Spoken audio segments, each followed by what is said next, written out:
E-bus scenario in India is like very positive. We've seen a lot of growth in the past 3-4 years in the bus industry. Currently, we are at 4 to 5% in terms of market share, and India is doing really great. In world in 2022 is standing at 3.5% in terms of total bus production, and we project that by 2031, India will be at second position in terms of bus production, just below China, and the market share would be around 13%. And we've seen that all the brands have collectively participated in this change, what we are witnessing.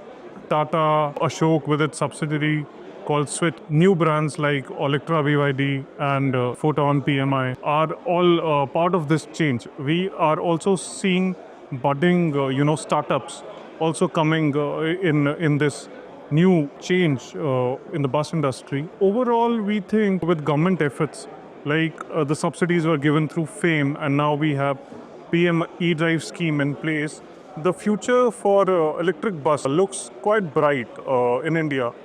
However, there will be certain hurdles because mostly the intake in the organized market is from the public industry, which is the state transport undertakings, and there is a payment related issue in them.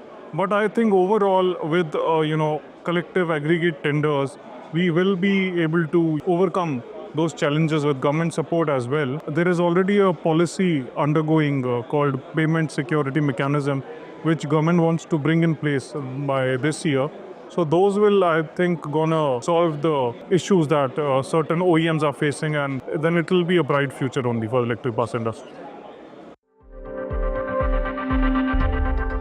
Oh, hydrogen is a very interesting topic. We see India has been one of the front runners in hydrogen mobility lately. Different OEMs have showcased their readiness for the hydrogen. We see Tata, Ashok, Eicher all coming up with their H2IC as well as fuel cell solutions.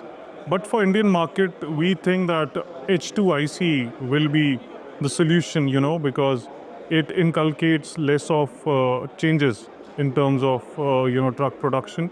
There are less changes on the supply chain side as well. The H2IC technology, which is internal combustion engine, is more tried and tested when you compare it with the fuel cell.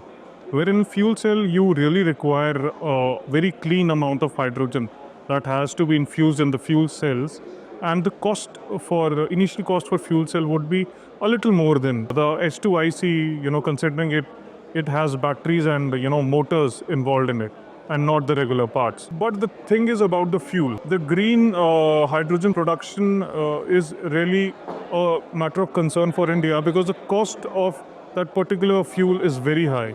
It is more than 1000 INR per kg for now, and we have to bring it down to some 200 or 300 INR per kilogram to let it be at least viable in the market for the brands. So it's a long way to go, but I think it can be an end solution for the Indian truck market. However, in this decade, we think the penetration would be somewhat around or less than 1%, but it might uptake in the coming decade.